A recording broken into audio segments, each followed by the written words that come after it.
Khaman Maluach is on the Phoenix Suns. Dion, this was part of some like crazy bombshell announcement with a trade as well. Can you break it down for the people? Yeah, so they they obviously they acquired the 10th pick via a Kevin Durant trade on Sunday, the afternoon of Game 7.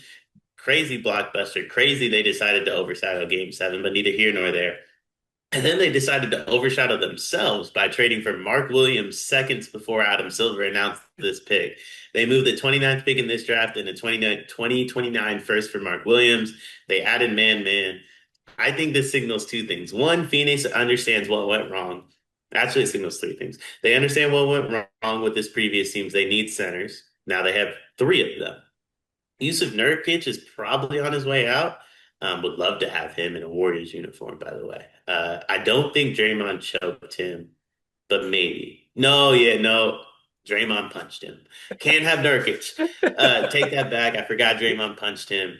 Moving on, Nurkic is going to look great wherever he goes, though. I thought, yeah, unfortunate. The third thing, I think it signals how positionless man is.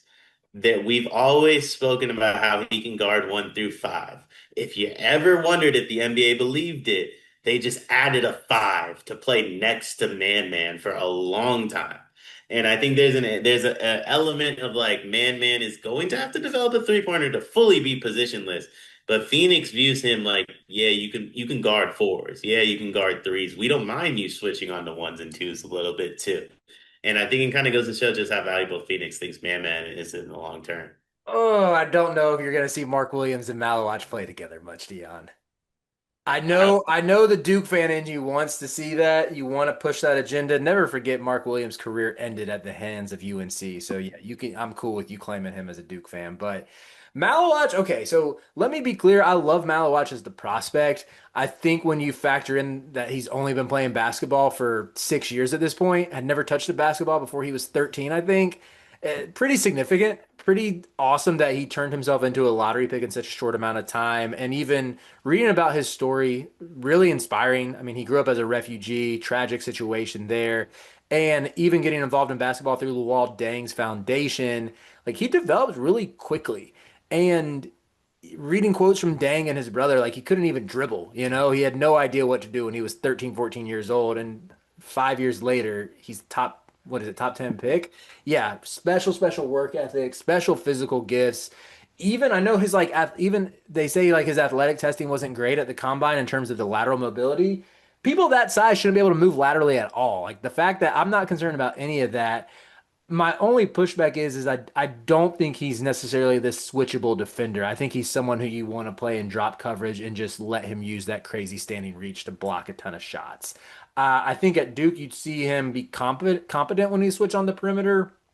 I would attribute that to Duke's positional length across the board that not many college teams could match. Whereas you get to the NBA and everybody has positional length. So that to me is still a little bit need to see it to believe it. But when you factor in the just how dominant he was around the basket, how good his touch is, and you at least know that face-up ability is there. We don't know how legit it is, but we at least know there are flashes of it. We saw that in the Olympics last year. We saw that through the practice sessions and the showcase matches and everything.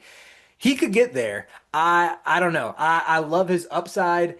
I don't know how much he's going to play next to Mark Williams, but I think my takeaway for Phoenix as a whole was after this past year where you had so much invested in Booker and Bradley Beal and Kevin Durant. They just need good players. And I think Khaman Maluach is a good basketball player. Obviously Durant's gone now, but they just needed quality like NBA caliber players and they got one. No, that's a completely fair take. I think they also got multiple bigs that can work with Book, and you get to figure out which one works better. And I think you got Mark Williams for basically nothing. And this is a guy who has a very serious back injury, it seems like. And I think that's even more telling based upon the return Charlotte got. Steep drop off, by the way, going from Dalton Connect to the 29th pick and a 2029 first on a team that has Devin Booker. That's a pretty steep drop off. But I think it kind of just it's telling of what the injury is. It's also telling of them taking man. But you have a year or two while man develops to rehabilitate Mark Williams' trade value. And then I think you're looking at like, yo, we have Man, we have Mark Williams, we have Jalen Green, we have Devin Booker. We now have some assets to go get somebody around Devin Booker. And I think what they've done, whether it was Sunday, what they've done tonight, probably doesn't yield the best return on investment this upcoming season. But I Mhm. think it's all in the makings of a bigger deal. I'm with you. I'm with you. I like what they're doing, and you got to keep Booker happy and at least add some pieces who will translate immediately. A sneaky storyline here, Dion, is I'm going to be very out on the Phoenix Suns, especially if they bring back Tyus Jones and Mason Plumlee. This is an insanely Duke-laden roster when you have Grayson Allen in the fold and when you now have these double Duke centers. So we'll not be pulling for the Phoenix Suns, but congratulations on getting not one but two centers tonight.